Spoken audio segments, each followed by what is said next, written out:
Que alegria estar aqui com vocês novamente. Obrigado, pastor Renato, pastora Sônia. Que Deus abençoe. A pastora Maria não pôde vir porque ela está agora num compromisso com as mulheres, mas ela envia saudações a todos vocês. Amém? Me acompanha o Rambo e o Wolverine. A Liga da Injustiça. O Rambo é o Josué, é um amigo de mais de 50 anos. E o Wolverine, o Jonathan, já conhece, meu filho na fé, e eles estão comigo. Que Deus abençoe. Podem tomar os vossos assentos. Que bom ver a Jaqueline aqui. Que bom ver o pessoal. Que Deus abençoe vocês. Que tempo maravilhoso. Fiquei sabendo que ontem à noite a glória de Deus desceu aqui. Diz que foi um fogo tremendo. Quem foi que pregou ontem à noite? Quem? O pastor Renato. Ih, então agora fiquei no vento. Que não é fácil pregar depois do pastor Renato. É só a graça. Mas obrigado, Caio, por fazer meio de campo, pelo convite. Nós já estamos regressando quarta-feira. Quarta-feira já regressamos. Parece que não, mas ficamos 40 dias no Brasil. Rodamos 4.378 quilômetros. Visitamos algumas igrejas no estado de Minas Gerais, no Rio, aqui em São Paulo. E claro, vocês agora, a igreja dirigida pelo pastor Renato, é parada obrigatória, porque somos uma igreja de aliança. E aliança a gente mantém, né? A gente mantém a chama viva. Se Deus quiser, permitindo Deus, em julho, final de julho, estarei regressando ao Brasil com a missionária Nora, pastor. Vamos ver possibilidades, se o senhor achar por bem, de a gente passar aqui pelo menos 1 ou 2 dias para estar com vocês, para juntos louvarmos. Agradeço ao pastor Renato, à pastora Sônia, nos deram alguns dias de brinde para nós descansarmos. Fomos, irmão, foi lindo. Foi 5 dias de chuva todos os dias. Mas foi gostoso, porque descansamos, dormimos, até esqueci que dia que era, né? E foi muito bom, foi muito gostoso. E porque descansar tem muito a ver com o ministério. O ministério exige muito e consome muito. Recebam saudações do nosso pastor, o pastor Ezequias, porque agora estamos em plena conferência missionária. Desde quinta-feira que eu estou ministrando, ontem foram 2 ministrações, e paralelamente se faz também a conferência de jovens lá na igreja. E ontem era 15 para as 11, eu saí, falei, eu tenho que ir já, porque amanhã cedo eu tenho um compromisso em São José, e Jesus ali derramando do seu poder ali. Que alegria que o Senhor está fazendo isso. Eu vejo jovens aqui, isso é muito importante, uma igreja que tem jovens, porque nós, os que já temos certo caminho rodado, nós temos experiência, mas já não temos tanta força. Os jovens têm pouco caminho rodado, mas têm força. Então, se nós unimos a força com a experiência, nós vamos chegar longe em nome de Jesus. Amém? Pai, em nome de Jesus, eu oro para que o Senhor abençoe o partir do pão. Te agradeço por essa oportunidade, que o Senhor nos abençoe, segundo a sua palavra, segundo a sua graça. E obrigado por esse retiro, por essa igreja que se retirou alguns dias para ouvir a tua voz. Eu oro e peço e agradeço pelos teus servos, em nome de Jesus. Amém. Olha, quando o Caio me falou do tema, imersos, isso é um retiro espiritual, correto? Quantos aqui são espirituais? Só uma levantou a mão. Porque parece que a gente tem um pouco de dificuldade de falar, não, eu sou espiritual. Então vou fazer a pergunta de outra maneira. Quantos carnais nós temos aqui? Está vendo? Então um retiro espiritual é isso, é para nós retirarmos para buscar a presença de Deus. Lá também nós temos o nosso retiro, e a gente se retira para buscar a Deus. Quando me passaram o tema imersos, eu fiquei orando, falei, Jesus, aqui tem tanto de Deus nesse tema.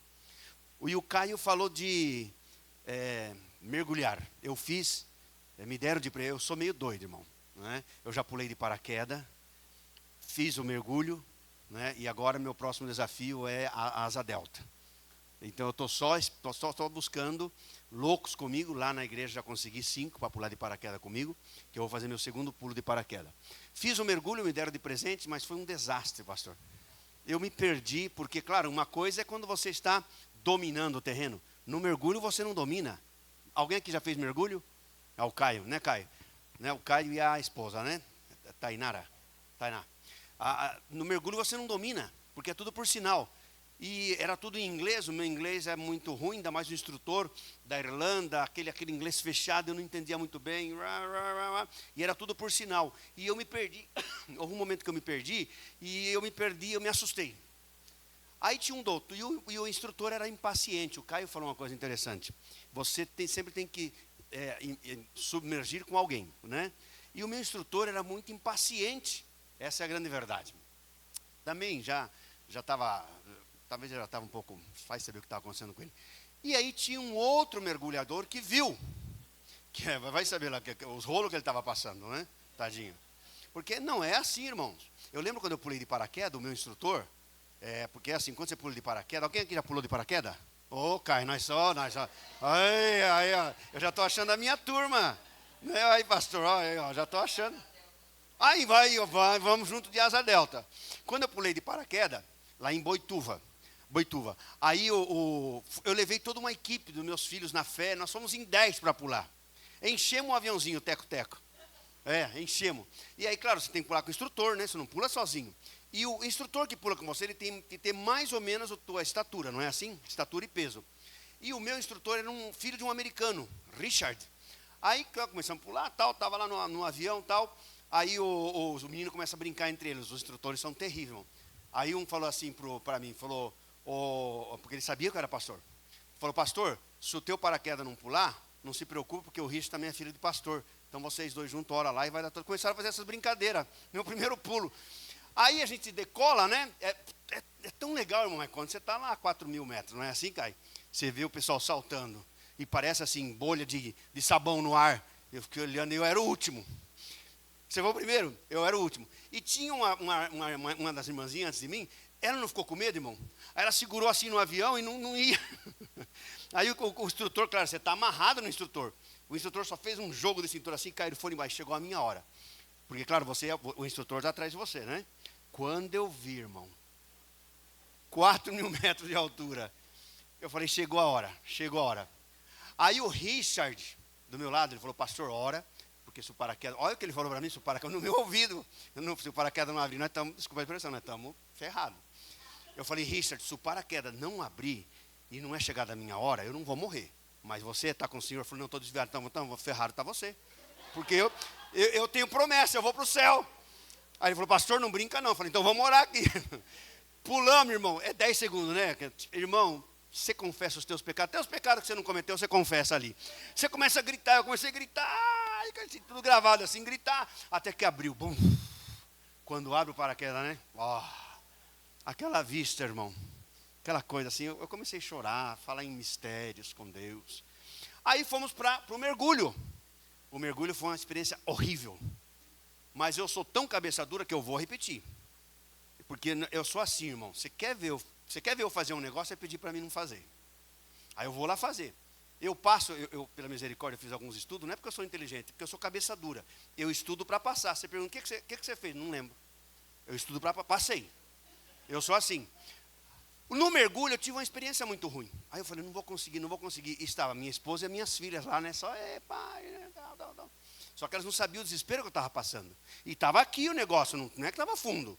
Só que a garrafa, e eu me perdi, eu sei que eu me perdi, põe peso, não é? Eu me perdi, pastor. Eu me perdi, quando eu digo eu me perdi, na orientação. E eu fiz uma coisa errada. Irmão, eu entrei num desespero. E não dá para você falar assim, vou fechar os olhos e orar, porque você está desesperado, porque eu vou falar um pouquinho disso. E aí eu só sei que tinha um outro mergulhador que viu o meu desespero. Mas eu estava com o instrutor, só que o instrutor não foi legal comigo. Ele estava impaciente. Aí veio aquele mergulhador e falou para o instrutor em inglês, deixa que eu cuido dele. Aí ele me levantou e falou comigo, se apresentou muito, muito educado, muito fino. Falou, você só me acompanha. Aí ele me pegou no meu pulso. Aí nós fomos. Aí ele fazia os sinais, né? Apertava. Podemos descer, né? É assim, podemos descer? Pode, aperta lá o negócio. Irmão, aí eu comecei a desfrutar. Por quê? Porque com um instrutor eu não desfrutava. Com esse eu desfrutava. Aí nós fomos subir, aí começamos 2 metros, 3 metros, 5 metros. Aí ele falou assim, é tudo por sinal, né? Porque você pode descer até 30 metros onde eu fui. Só que, claro, eu não domino aquilo dali. Aí quando ele falou, vamos mais, aí tinha um navio afundado, porque você dá um passeio por ali, né? Isso foi num dos mares da Irlanda. Ele falou, vamos lá. Mas eu não estava seguro. Falei, não, vamos só passear, tudo isso por sinal. Aí ele foi, aí eu comecei a desfrutar. E tem a ver com isso, com imersão. Porque quando você quer submergir, e tem pessoas impacientes, não está no melhor dia, eu não quero jogar a culpa no instrutor. Vai saber lá se ele não brigou de noite com a esposa. Vai saber lá se ele não teve um problema de manhã com o dono da empresa. Vai saber lá se ele não tem uma enfermidade e recebeu por e-mail, você está com enfermo. Vai saber. Só que, claro, ele não foi paciente comigo. Eu estou falando de um experiente sendo impaciente com um que não é experiente. E aqui nós temos irmãos experientes. E eu não estou falando de idade, eu estou falando na fé. Então o meu desafio aqui nesta manhã é tentar trazer uma palavra que Deus colocou no meu coração, para que todos nós, não só alguns, continuemos a submergindo no rio de Deus. Quando terminei a minha submersão, que era 40 minutos, aí eu comecei a desfrutar. Quando eu comecei a desfrutar, parou, chegou a hora de parar. Aí nós voltamos, aí o rapaz se apresentou para mim, um cirurgião do coração. Né? Trocamos ideia, pegamos o WhatsApp, conversamos. Eu agradeci tanto ele. Né? Depois expliquei para minha esposa, poxa, falou com ele. Aí agradecemos e assim foi a minha experiência. Por que eu estou falando isso? Porque eu quero falar de um profeta que vivia, se supõe que o profeta está imerso, não é isso? Se supõe que os homens e as mulheres de Deus estão imersos. Se supõe isso. Se supõe que aquele que já tem um tempo de caminhada já está imerso. Se supõe que ele já está com Deus. Se supõe que ele já está vivendo com Deus. Se supõe que ele já sabe como, não é que ele domina toda a área espiritual, mas ele já sabe como que é. Mas eu quero falar de um profeta que estava imerso, mas ele recusou. O nome dele era Jonás. Jonas, ele era da Galileia. Quando os sacerdotes, os fariseus estão discutindo, aí fala, vê se vem algum profeta da Galileia. Eles erraram ali, porque Jonas era galileu. E isso está no primeiro livro de Reis, falando de Jonas. Jonas é um livro curtinho, você lê ele não tapa. São 4 capítulos, mas com tantas verdades.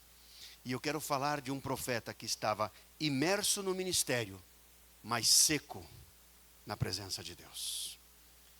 E isso fala de nós que estamos no ministério. Isso fala de nós que estamos na tarefa. Quem vê de fora pensa que a gente está submergido, cheio do Espírito, e glória a Deus, mas o que está lá dentro do coração? O que realmente está lá? O que realmente acontece ali? Coisas que somente você e Deus sabem na tua vida. Assim que Jonas começa o capítulo 1 dizendo, a palavra do Senhor veio a Jonas. Jonas significa, quem sabe o que significa Jonas? Menos os pastores, né? O pastor está submerso. Jonas, o que significa Jonas? Não pode ver na internet. Pomba. É isso que significa Jonas, é isso, pastor? Jonas significa pomba. É isso daí. Quando nasceu Jonas, por que colocaram o nome dele de pomba? Da onde que Jonas era? Da Galileia. Galileia, terra dos gentios. Lugar de desprezo. Mas havia uma promessa no profeta Isaías, que Galileia também viria a salvação, falando de Jesus. Então existia promessas ali. Falou, vamos pôr pomba, porque há promessas aqui. E a pomba é um símbolo do Espírito Santo. A pomba é um dos símbolos do Espírito Santo. A pomba fala de pureza. Vocês lembram quando Noé, quando para a arca, não é? Quando a arca, quando a arca está, o dilúvio passou, e Noé solta o corvo. O corvo não volta, o corvo ele vive de carniça, mas a pomba ia e voltava. Quando a pomba achou um lugar seco, né, ela volta com uma folhinha de oliveira. Olha que legal, né? Porque pomba é símbolo do Espírito Santo, e oliveira também é símbolo do óleo, símbolo da unção. Ela volta para a arca. Aí diz assim que Noé punha a mão, isso é muito interessante o texto, Noé punha a mão e trazia a pomba para a arca. Por quê? Porque ela ainda não encontrou lugar.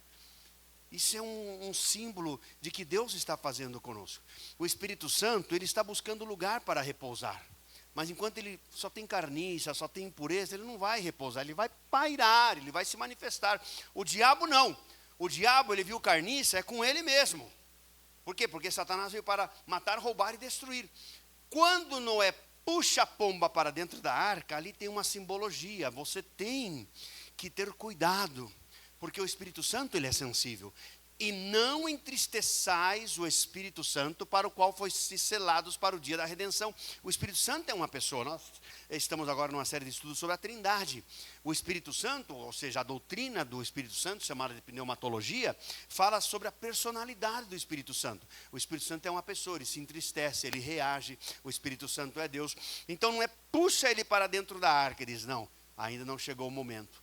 E talvez o Espírito Santo, talvez não, permita-me dizer, o Espírito Santo está nesse retiro, derramando. Você vê me falaram para mim, onde pastor, olha, alguém me falou, o cruzeirense que me falou, né? Vou chamar de cruzeirense porque eu não lembro o nome dele, né? Eu só lembro da piada da camiseta do 3G lá.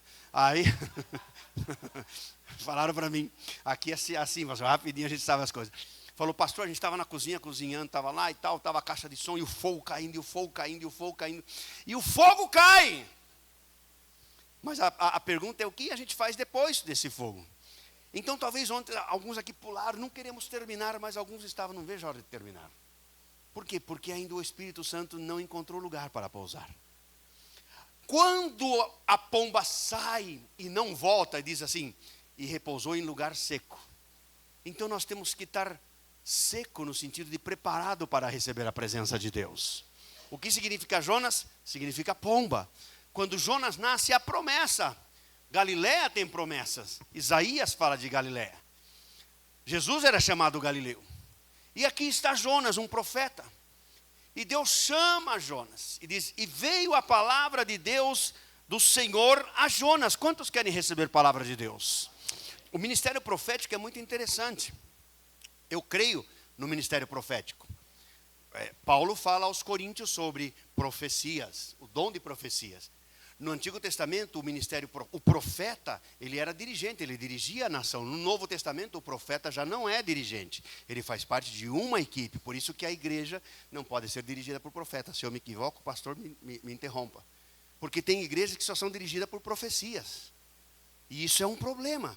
Porque no Novo Testamento, o profeta, ele não é dirigente, ele é parte de uma equipe. Agora, no Antigo Testamento, o profeta dirigia. Vocês lembram? Vocês vê o escalão profético, vocês vê que os profetas eles estavam dirigindo a nação, os reis consultavam os profetas. Os profetas é que recebiam, digamos assim, a visão de Deus, a direção de Deus para a nação. E a palavra do Senhor vinha a eles. E é interessante porque eles entendiam que Deus estava falando com ele.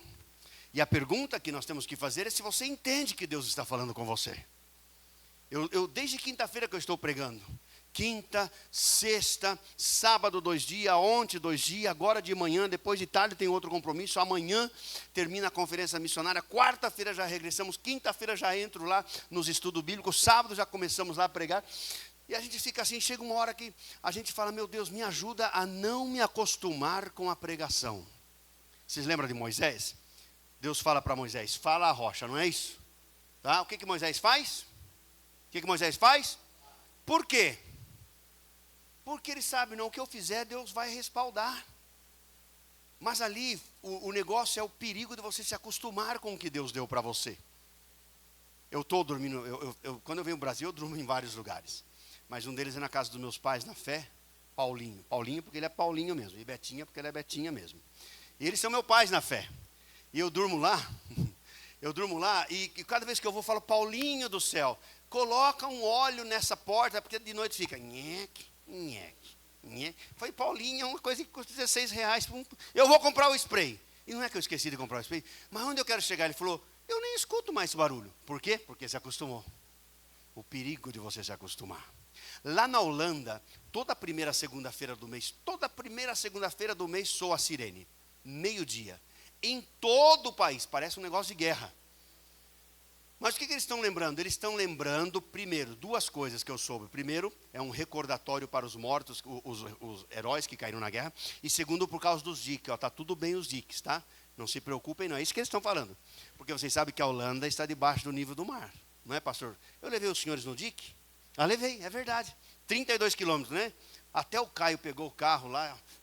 Eu aqui, né? Lá eu aqui dirigindo no dique e tal. E eu só orando, Jesus, não deixa ele perder a direção não, porque se cai lá embaixo esse negócio. Os pastores viram, o pastor Renato, o presbítero Caio, 32 quilômetros de dique. Você vê o mar aqui em cima, né, pastor? E a cidade lá embaixo. Se aquilo estourar, irmão, tá? Já estourou uma vez, em 1950. Mas o que ele está avisando? Na primeira vez eu me assustei. Eu falei, nossa, é coisa de guerra. Na segunda vez, eu me lembrei. Na terceira vez, eu não me assustei. Toda primeira segunda-feira soa a sirene em todo o país. Ninguém se preocupa, porque se acostumaram. E a mensagem é cuidado para não se acostumar com aquilo que Deus te deu. Nós queremos mais. Quantos querem mais? Deus chama Jonas, a palavra de Deus vem a ele, e a palavra é muito simples. Levanta-te, ou seja, ação. Você tem que fazer o que Deus mandou. Nós estamos vivendo uma era de terceirização. Eu fico admirado cada vez que eu venho no Brasil. Eu sei que há empresários entre nós, vocês sabem disso. Houve uma mudança, uma redireção, de uma maneira muito sutil, de terceirização nas empresas. Vocês sabem o que eu estou falando isso? Por quê? Porque daí a empresa não assume responsabilidade com você. Vai jogando um para a mão do outro, não é assim? Então, a gente às vezes terceiriza o que é de Deus para nós, a gente terceiriza para o outro. Não, o pastor Renato que faça, a pastora Sônia que faça, os presbíteros que façam. E a gente nunca assume responsabilidade. Está na hora de nós, eu falei esses dias para uma pessoa, está na hora de você deixar de ser criança espiritual. Está na hora de você crescer. Você já sabe o que tem que fazer. Você não pode ficar andando assim. Você não pode ficar terceirizando para outras pessoas. E Deus disse para Jonas, levanta-te, pomba. Está na hora de voar. Quando você nasceu, os judeus era assim, nascia, eles colocavam um nome segundo a situação. Não é? Vocês lembram lá? Icabod, se foi a glória de Israel. E tinha ido mesmo, tinham roubado a arca. Então, segundo a situação, eles punham o nome. Quando Jonas nasce, há uma promessa. Nós só vimos Jonas uma vez, é no primeiro livro de Reis, se eu não me equivoco. Aqui depois ele aparece o livro de Jonas. Levanta-te e vai à grande cidade, Nínive, e pregue contra ela. Disse, porque a sua maldade subiu até a minha presença. Veja bem, nós estamos vivendo dias maus, irmãos. Eu não sei, eu acho que todos nós estamos aqui admirados com a maldade que nós estamos vendo. Esses dias eu fui ministrar num lugar, e entramos num lugar onde você vê que domina a maldade. Eu via maldade no olhar das pessoas. Uma oportunidade para fazer algo mal para você. Uma oportunidade para fazer a maldade. Jesus falou assim, e livra-nos do... O mal é muito mais que um pecadinho. É o diabo fazendo estratégias. Aí Nínive era uma cidade sanguinária. Nínive, eles faziam barbaridades. Eles desossavam as pessoas, tiravam a pele das pessoas, matavam por prazer. Essa era a grande cidade de Nínive. E o texto diz assim, a sua maldade subiu até mim. Escuta isso, irmãos. Nós estamos vendo e parece que o mal prevalece, não é assim? E eu não tenho resposta para algumas perguntas. Por que, se Deus existe, foi permitido que aquele senhor matou a esposa e o filho? Por quê? Eu não sei. Parece que o mal prevalece. Como é possível que nos estão proibindo de pregar a palavra? E como é possível que a maldade está entrando dentro da igreja? Como é possível isso? Mas Jesus nos alertou. Só que tem uma coisa, chega um momento que tem o basta de Deus. Até aqui e não mais. Chegou o momento de Nínive. O Brasil também vai chegar o momento do Brasil. Vai chegar o momento. Porque Deus está olhando. Só que o Brasil está cheio de profetas, e essa igreja é uma delas. Vocês se retiram aqui para buscar direção de Deus, para renovar, para oxigenar e seguir adiante em nome de Jesus. Mas eu não posso esperar o próximo retiro para ser cheio do Espírito Santo. Eu não posso esperar a próxima conferência para ser cheio do Espírito Santo. Eu não posso esperar o próximo movimento de Deus para falar, agora eu vou. Não, Deus trouxe vocês aqui para que vocês sejam submergidos. Chega de viver no raso, é tempo de ir mais fundo, no profundo de Deus, para chegar até no profundo do coração das pessoas. Deus quer usar vocês de uma maneira poderosa. Aí Jonas se levanta e diz que ele fugiu da presença do Senhor. Missão impossível 10. Fugir da presença do Senhor. O salmista diz, se eu for para o alto, lá tu estás. Se eu for para baixo, lá tu estás. Aonde eu for, não tem como fugir da presença do Senhor. Tem como eu fazer de conta que estou fugindo da presença do Senhor. E tem muita gente fazendo de conta. Deus falou uma vez, Deus falou 2 vezes. E a pessoa faz de conta que Deus não está falando. E Deus está falando. Só não permita que Deus tenha que fazer como fez com Balaão. Vocês lembram? Balaão em cima da jumenta. A jumenta vendo, isso é que eu fico admirado. A jumenta vendo o anjo de Deus e o profeta não vendo. Quem era a jumenta ali de verdade, né? E hoje nós estamos cheios de profetas assim, irmãos. Não estão vendo o que Deus está fazendo. Aí diz o texto que a jumenta, o texto diz claramente, apertou o pé de Balaão contra o muro. Apertou, ou seja, e o que faz Balaão? Balaão se irrita, profeta é irritado. A pior coisa é subir no púlpito irritado. Eu já subi no púlpito irritado, irmão. Porque eu não sei aqui, pastor, mas a vida plena às vezes me irrita, viu? Aqui não, vocês são tão lindos. Vocês não dão problema, pastor. Aqui não existe fofoca book, né? Fofoca zap, não existe nada disso. Mas lá, o sangue de Jesus tem poder. E parece que tem um grupinho lá, pastor, que espera eu chegar para me jogar todos os problemas. E não é fácil quando você está irritado. Mas uma coisa é uma irritação do dia, outra coisa é viver irritado. O servo do Senhor não pode ser contencioso, diz a Bíblia. O que tem de pastor briguento, o que tem de obreiro briguento, não é um momentinho, assim, aquela calentón, se diz em espanhol, aquele pronto, como se diz em português, não é nem ira, é aquela coisa de momento, passou. Mas tem pessoas que vivem irritadas. E depois pregam. Aí você quer ver o negócio pegar fogo? O céu se abre. Não é? Você fala, então vou ficar irritado também para o céu se abrir? Não é isso. O leproso, mão leprosa. Eu vi ali uma bandeira do Nepal. Onde que eu vi Nepal? Aqui com o Wolverine. Esse ano, se Deus permitir, nós vamos, porque nós temos obra no Nepal. Menina dos Olhos de Deus. Vocês chegaram a ver a entrevista que saiu no Fantástico? Das Meninas dos Olhos de Deus? Alguém viu? Saiu no Fantástico. É um ministério do pastor Silvio e a pastora Rose, lá no Nepal. E eles têm contato com a vida plena. E eles querem, pastor, que a gente vá no Nepal. Quantos querem que os pastores daqui vá para o Nepal? Nepal é tremendo, por causa da explotação infantil, do sexo infantil. Bom, aonde eu quero chegar? Quando o profeta ele vive irritado, eu estava falando da irritação, me ajuda. A mão do leproso, verdade. Você vê como que eu estou? Estou esquecido. Não é? Obrigado, João. Obrigado, Caio. Lá no Nepal, o que mais tem é lepra. É lepra. Nós temos um casal de amigos que eles foram lá trabalhar com os leprosos. E eles ficaram admirados porque as criancinhas estavam amanhecendo sem o dedo. E você via que alguma coisa tinha tirado os dedinhos dela. Aí eles colocaram câmaras. Irmãos, os ratos desse tamanho iam lá e comiam a mão das criancinhas, porque o leproso não tem sensibilidade. Vocês sabem disso? Era isso. Só que o leproso, ele pega a semente e ele joga. Pergunta, a semente vai brotar e vai cair. Parece um mistério. Não é mistério, não é um ventilador.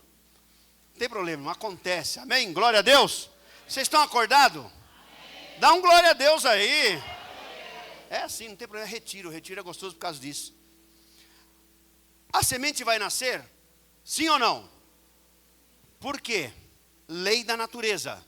Não é a mão de... Então, quando um irritado que está em pecado prega, o céu se abre, não é por causa dele, é por causa da lei da palavra.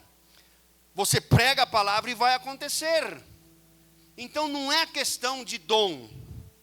Aí Jonas se levanta para fugir da presença de Deus. E diz o texto que ele vai para Tarsis. Tarsis é no sul da Espanha. Está lá até hoje. Tarsis está ali, indo para o Elva, pastor. Lembra quando nós fomos para Portugal? Eu falei, pastor, olha Tarsis ali. Jonas sai de lá, da Galileia, para fugir. Irmãos, são não sei quantos mil quilômetros. Mas ele queria. Aí diz o texto que ele paga. E tem muita gente pagando para não fazer o que Deus mandou. Nós estamos tentando submergir aqui, não é? Mas pastor, pagar para não fazer? Sim. Eu fico admirado lá na Holanda. As pessoas estão deixando de congregar por causa de 10 euros mais. Esses dias eu falei para uma pessoa que era um tremendo homem de Deus, falei, Vaso, eu não estou te vendo na igreja, já estou trabalhando demais.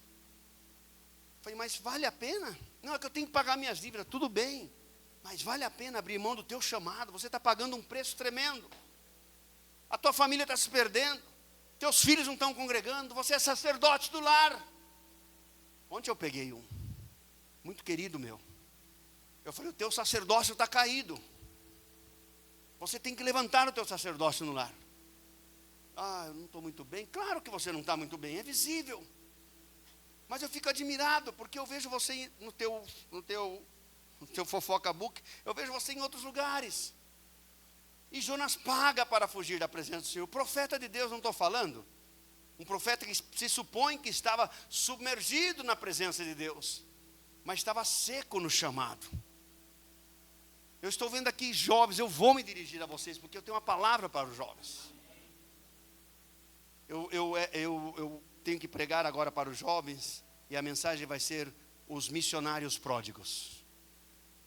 Missionários pródigos, porque pródigo a gente pensa que é o perdido, né? Sim, também é, mas é o que desperdiça é o pródigo. Ele desperdiçou o que Deus, o Pai, tinha dado para ele. E jovem, não saia daqui sem um propósito. Não saia daqui se não for para estar nadando na presença do Senhor. Não espere o próximo retiro. Qual é o próximo culto, pastor? Depois, amanhã é domingo, né? Tem culto normal aqui. Quarta-feira, que horas é o culto, pastor? Às 19 horas. Culto do quê? Quarta-feira. Dá um jeito, vai para a oração. Busca a tua maneira, seja como Eutico.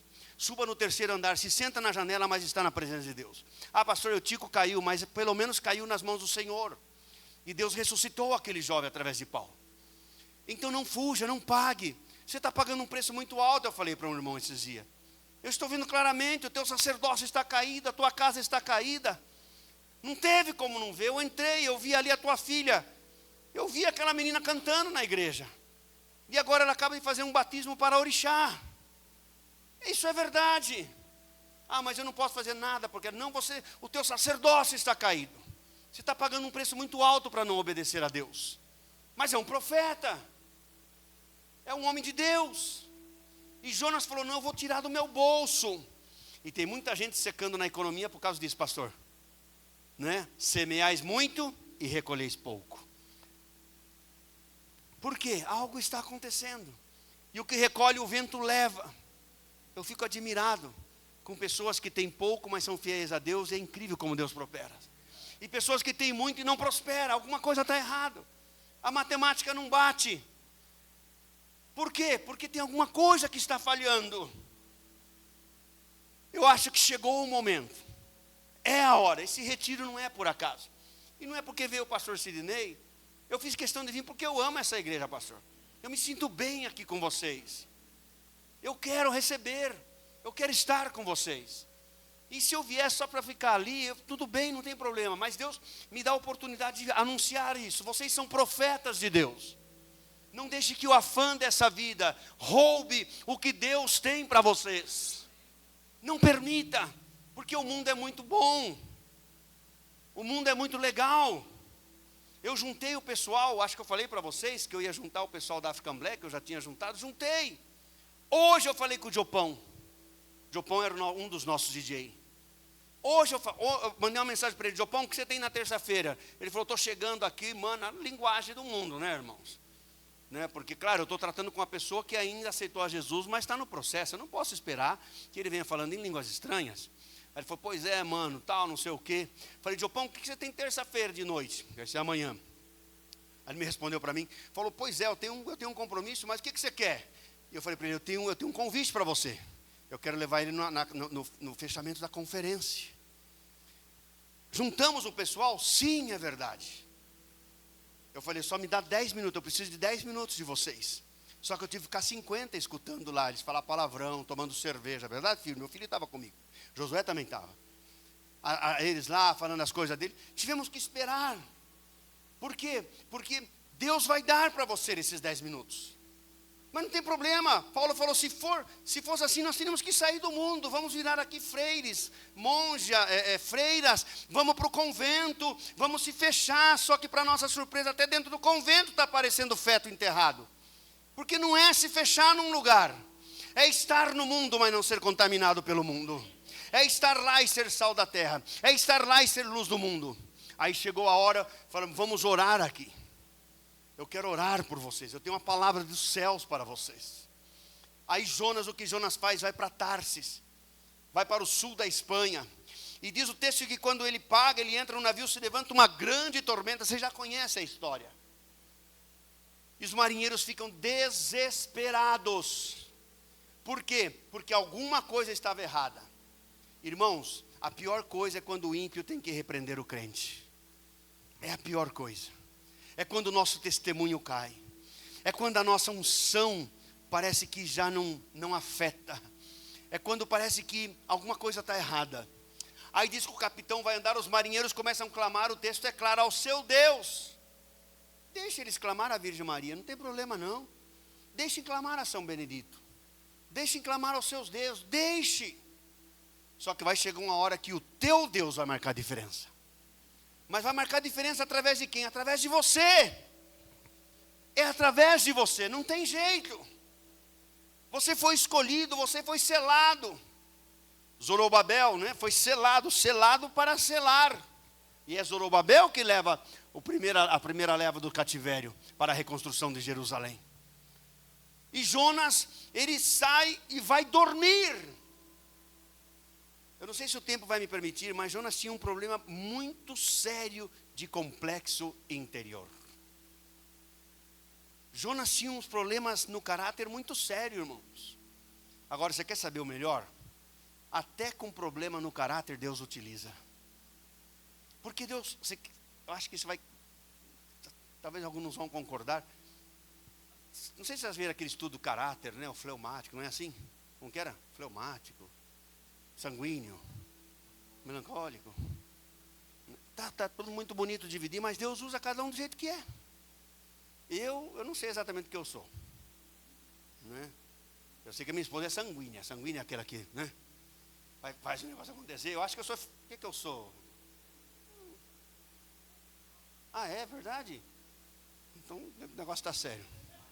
Um dia eu fui pregar num lugar, aí eu estava ali sentado, aí levantou o pastor e falou para mim, você não é pastor, você não é pastor, você é evangelista. Eu falei, amém.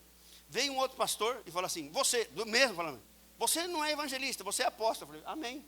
Aí veio outro e falou assim, você é diácono. Eu falei, mas todo mundo sabe o que eu sou, nem eu sei, é só eu que não sei o que eu sou. Porque é mais fácil você falar para os outros o que ele é. Mas e você, o que você é? Aí Jonas, os marinheiros começam a clamar ao seu Deus. Irmãos, imagina aquele barco vai quebrar, eles começam a jogar as cargas. O texto é claro.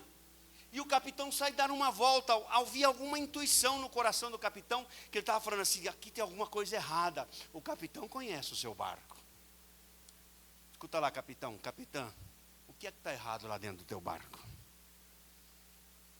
Quem puxou para dentro? Tem coisas que você não vai poder decidir, mas tem coisas que você vai poder decidir. E o capitão encontra Jonas dormindo. Irmãos, dormir no meio de uma tempestade, ou Jonas tomava Rivotril, como que era? Rivotril, não é? Tomou lá, não sei o que ele não. Ou ele simplesmente, Jonas não tinha dificuldade. Ou Jonas simplesmente não se importou com aquilo. Falou, não, é normal. Mas eu não consigo dormir no meio da tempestade. Eu fico preocupado. Só uma vez que eu passamos um grande apuro atravessando o Estreito de Gibraltar e uma tormenta se desatou, que não estava na cartografia. E sinceramente pensamos que o cataramã, que era um cataramã, ia afundar. E a gente via as ondas assim, só que era aqueles barcos blindados, né? A gente via uma onda, fazia assim, baixava para a água e subia. Era gente de um lado, correndo do outro. Até eu passei mal. Mas chegamos são e salvo.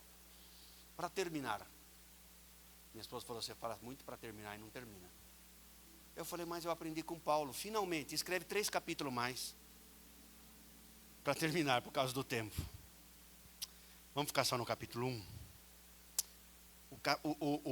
O ímpio encontra o profeta. E exorta o profeta. E olha o que o capitão fala para ele. É muito interessante. Versículo 6. O capitão do navio se aproximou de Jonas e disse, o que está acontecendo com você? ANAA, Nova Almeida atualizado. Olha a pergunta. Talvez a tua diz assim: por que estás assim, dormilão? Na minha diz assim: agarrado no sono? Ou seja, você acha que é hora para dormir? Todos nós aqui desesperados, buscando uma solução, e você fica aí nesse falta de movimento, falta de atitude, falta de ação. Você está vendo que a igreja está precisando, está vendo que os pastores estão clamando, está vendo que a juventude está ali, e você fica inerte, não aconteceu nada. Parece uma leprosia espiritual, os ratos estão comendo o dedo, ninguém entende por quê. Será que não paralisou algo na tua vida, no teu chamado? Nós estamos falando de um profeta, por favor. Vocês veem o que está acontecendo no Brasil, não é nada, agora já não é nada oculto. Coaches que se dizem ser pastores, não tem nada de Deus, irmãos. Aprenderam a neurociência, sei lá. Aprenderam a dialética, e o povo fica imantizado, enfeitiçado. Mas Paulo já tinha dito a Timóteo que nos últimos dias se levantariam doutores conforme as suas concupiscências. Nós estamos vivendo esses dias. Estoura a bomba de uma mega church em Florianópolis, eu vou falar porque está público. Estoura a bomba, o pastor com vários problemas, com vários amantes, com não sei o que, desviando dinheiro, até o INSS no meio, estoura a bomba. Vocês acham que esse homem se arrependeu? Não, ele simplesmente fechou a igreja e agora é uma boate. Mas ele continua como o dono. E você via, parecia um profeta. Parecia, mas dá igual, mas Paulo falou isso. Que nos últimos dias se levantariam lobos vestidos de ovelha que não perdoariam o rebanho. E eu tenho que soltar uma palavra aqui, pastor Renato. Para você que está falando mal dessa igreja, peça perdão ao Senhor. Se reconcilie com o Senhor. Reconcilia-te com o teu ministério. Porque fora daqui está acontecendo muitas coisas ruins. Aqui não é perfeito, pastor, assim como não é a vida plena. Mas eu tiro o chapéu para esses pastores. São quantos anos pastoreando essa igreja, pastor?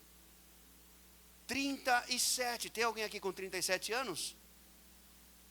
Não tem. Mas 37 anos. Na mesma igreja. Seguramente já tiveram ofertas para outras igrejas, mas não, Deus falou com eles. Mas me fale de um escândalo dessa igreja. Eu não digo crise, que crise a gente vive de crise.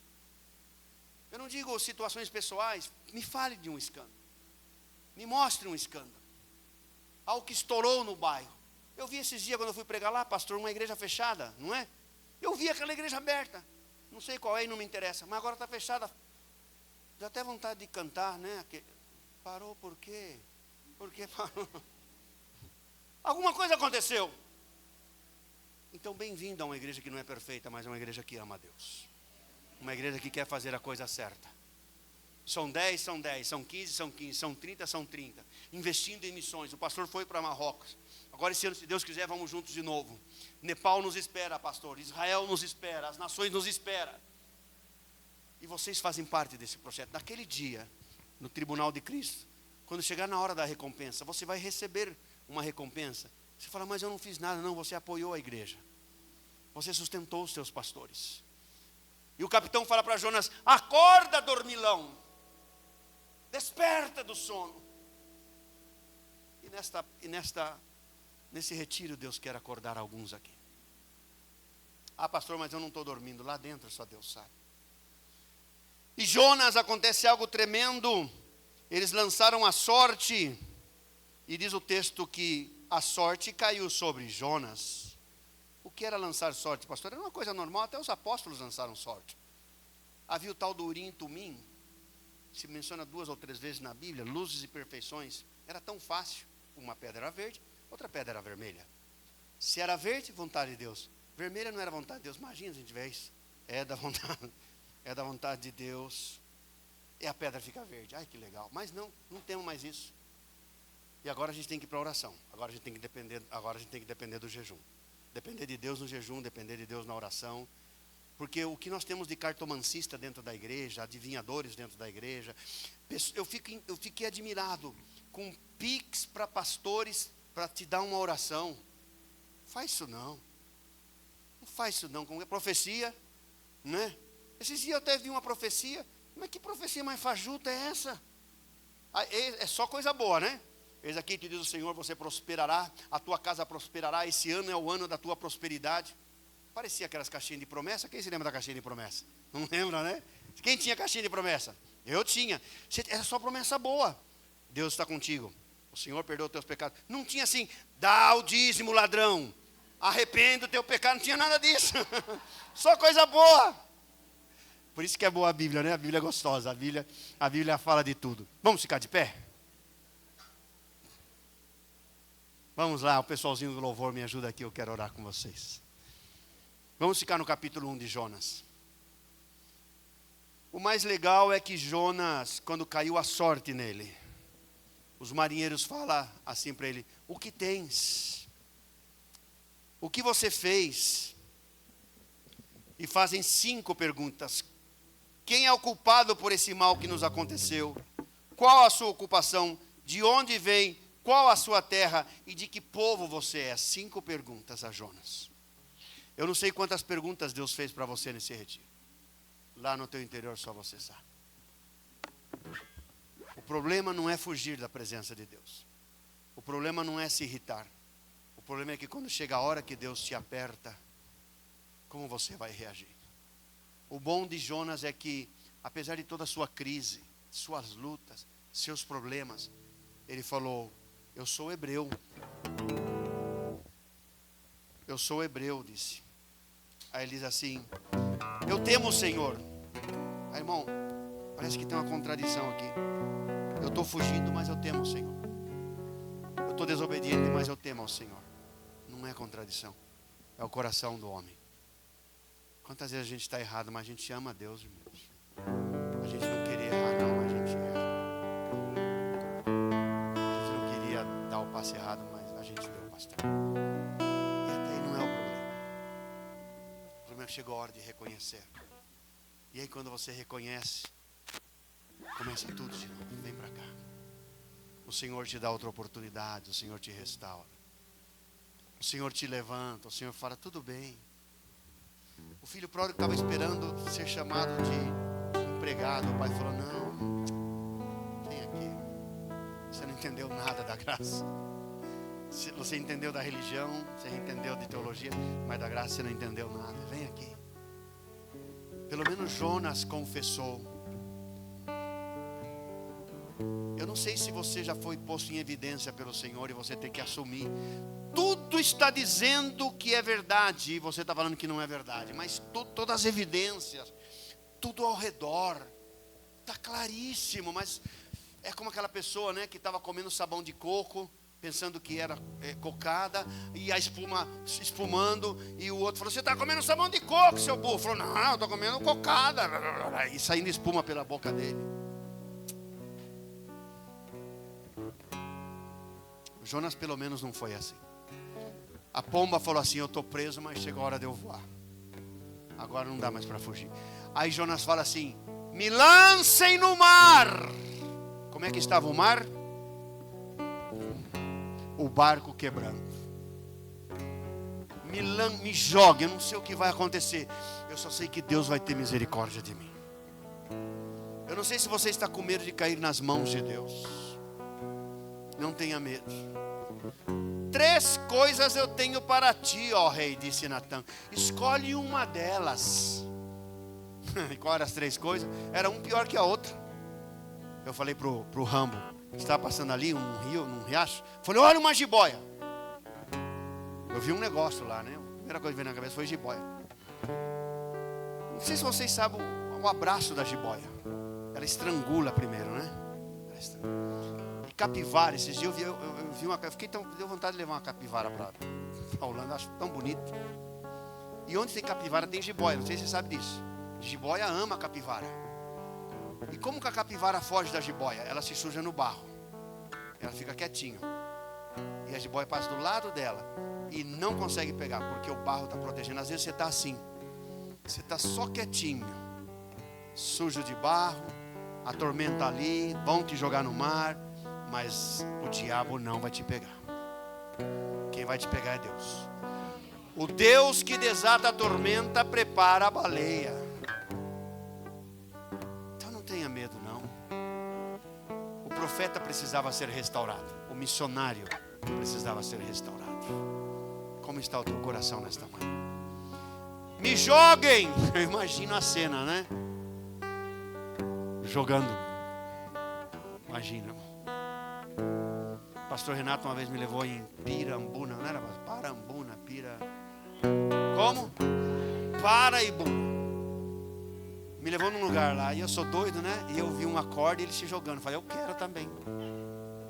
O pastor Renato, pastor, e estava, né, pastor? Eu não estava. O pastor Renato, pastor. Eu falei, não, pastor, eu quero. Eles amarraram a corda em mim, irmão. Frio que dói. Eu falei, não, eu vou. Cabeça dura. Mas, irmão, quando eu fui me jogar, eu falei, agora tem que ser homem, né? Não é nem ser crente, é ser homem, eu dei a palavra, eu vou. Quando eu joguei, irmão, aquela correnteza, eu segurei aqui e tal, de repente a corda assim, pluc. Aí os homens me puxaram. Eu só sei assim, agora o problema é deles, eles que me resgatem. Vai soar até um pouco estranho.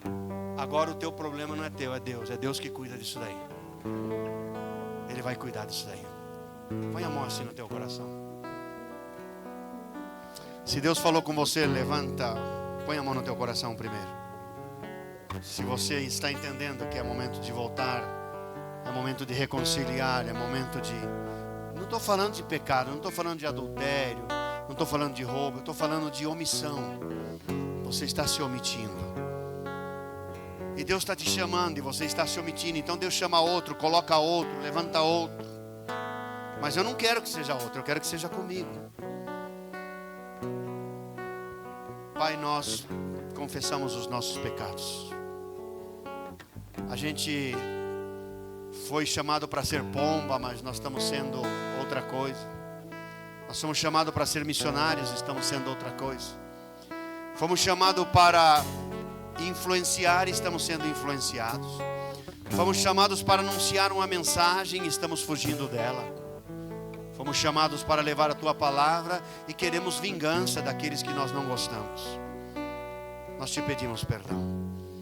E Deus, agora nós nos lançamos nas tuas mãos. A tormenta lá fora está quebrando tudo. A casa está quebrando, o casamento está quebrando, o namoro está quebrando, o chamado está quebrando. Mas eu vou me lançar nas tuas mãos. Eu creio que o Senhor me trouxe aqui com um propósito. Se Deus falou com você, levanta assim a tua mão.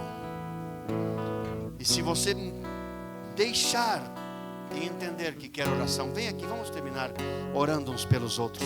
Venha para o altar, pode vir.